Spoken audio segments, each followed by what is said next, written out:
নমস্কার বন্ধুরা, কেমন আছো? আমি উষা, আপনারা দেখছেন আমার উষা লাইফস্টাইল থেকে। তো আমি আজকে একটা রান্নার রেসিপি নিয়ে চলে এলাম। চিংড়ি মাছ নিয়ে এসেছিলো, তো চিংড়ি মাছ নিয়ে এসেছে বাড়িতে, তাই একটু রান্না করলাম। আর আমি কীভাবে রান্না করি সেটা তোমাদের মাঝে একটু শেয়ার করলাম। ভিডিওটা ভালো লাগলে প্রথম থেকে লাস্ট পর্যন্ত দেখার অনুরোধ রইল, আশা করি ভালো লাগবে। এই যে চিংড়ি মাছটি ধুয়ে পরিষ্কার করে আমি নুন হলুদ মাখিয়ে দিলাম।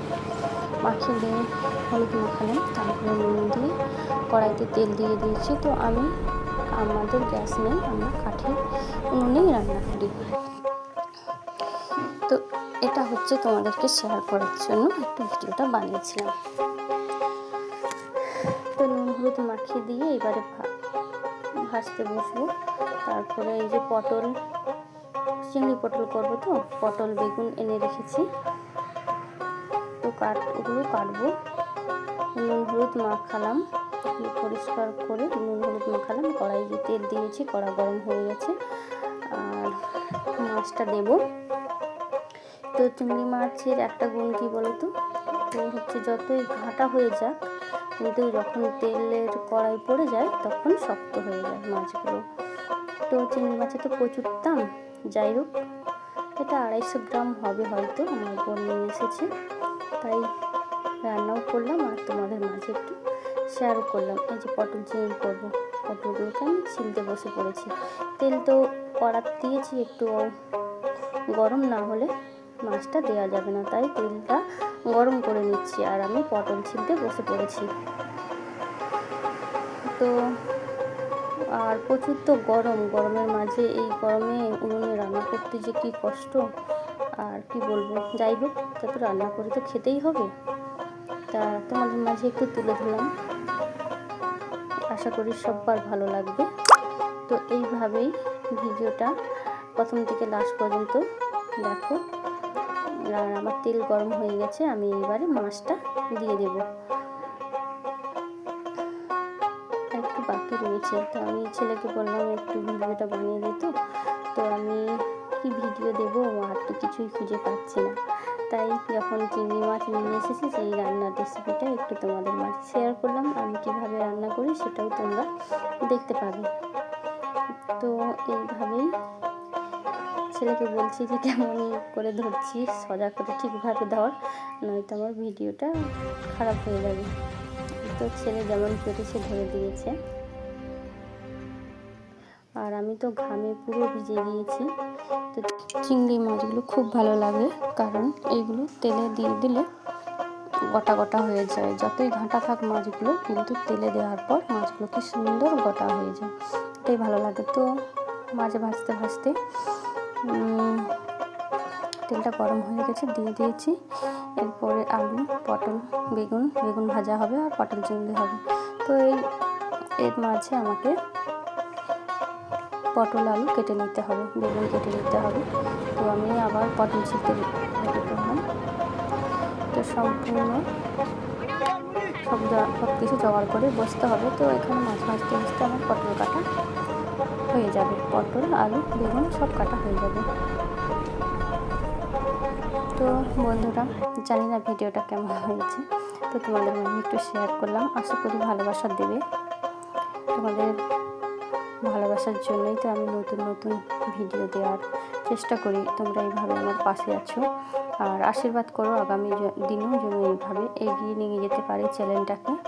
যাই হোক, চ্যানেলটা অনেক দূর এগিয়ে নিয়ে গিয়েছি। তোমরা ভালোবাসা দিয়ে পাশে থেকো, আমি যতটা পারবো তোমাদের পাশে থাকবো। তো ভিডিওটা সম্পূর্ণ দেখো। অনেকটাই পুরো পটল কাটা থেকে আলু কাটা থেকে সব ধরনের ভিডিওটা বানিয়ে দিয়েছে। একটু ভিডিওটা বড় হয়ে গেছে, আশা করি সবাই একটু মন দিয়ে দেখে নিও, কষ্ট করে একটু দেখে নিও।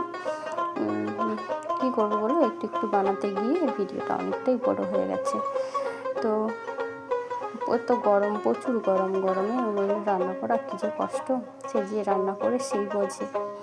আর যারা খেতে ভালোবাসে তাদের তো কী বলবো, চেটে পুটে খেয়ে নেবে, কিন্তু যে রাঁধুনি রান্না করে কত কষ্ট করে রান্না করে সেই একমাত্র জানে। তো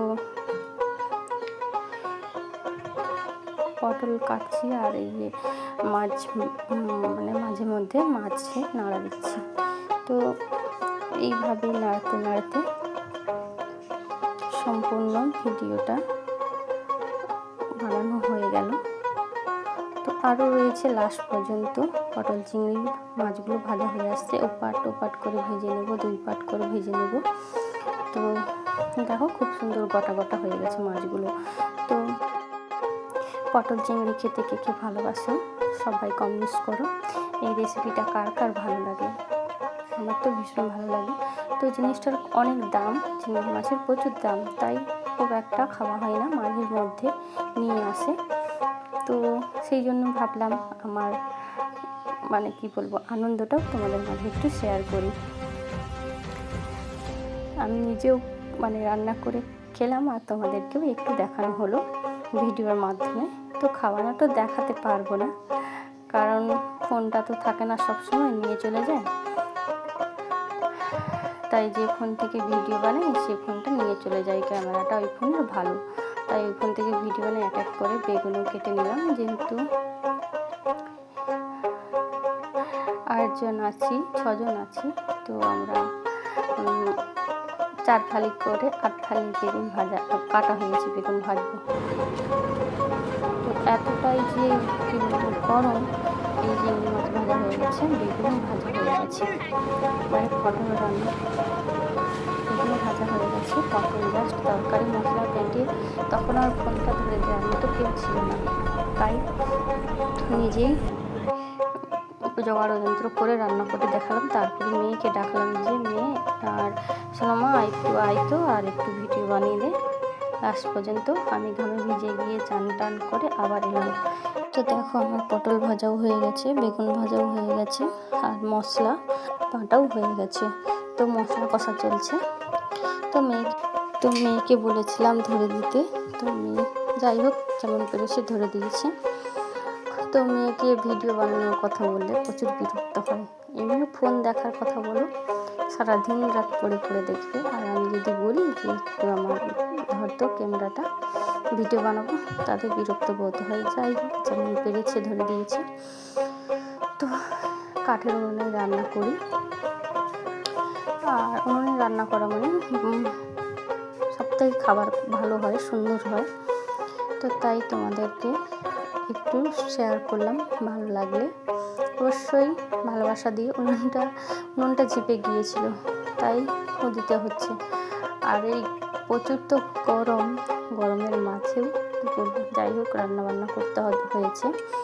তো সম্পূর্ণ ভিডিওটা দেখার জন্য অসংখ্য ধন্যবাদ, অনেক অনেক ভালোবাসা আমার সম্পূর্ণ ভিডিওটা এতক্ষণ জুড়ে আমার পাশে থাকার জন্য।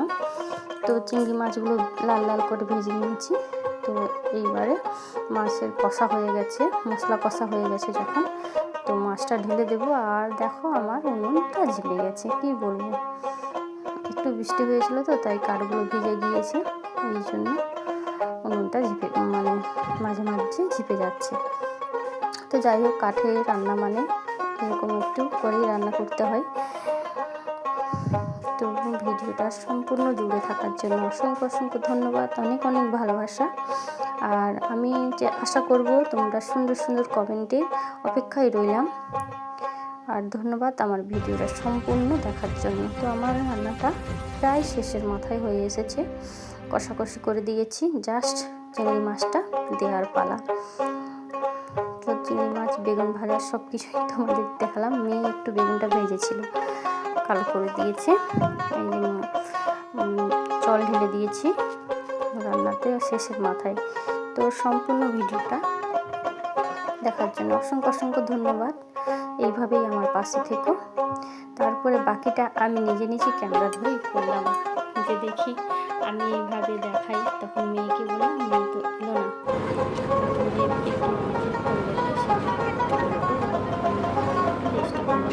আমরা গ্রামের মেয়ে, খড় এসবেই করে থাকি।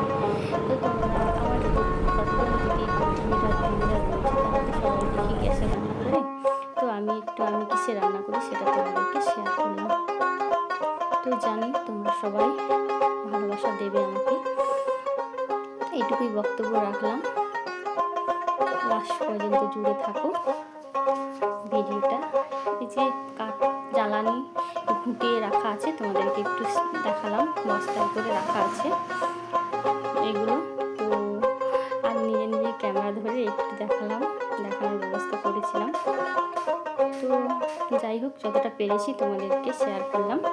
ভালো লাগবে অবশ্যই, না লাগলেও কিছু করার নেই, কারণ কি বলবো, সাধারণ বাড়ির মেয়ে কীভাবে রান্না করছে এটাকে দেখতে ভালো লাগবে? ভালো লাগবে না।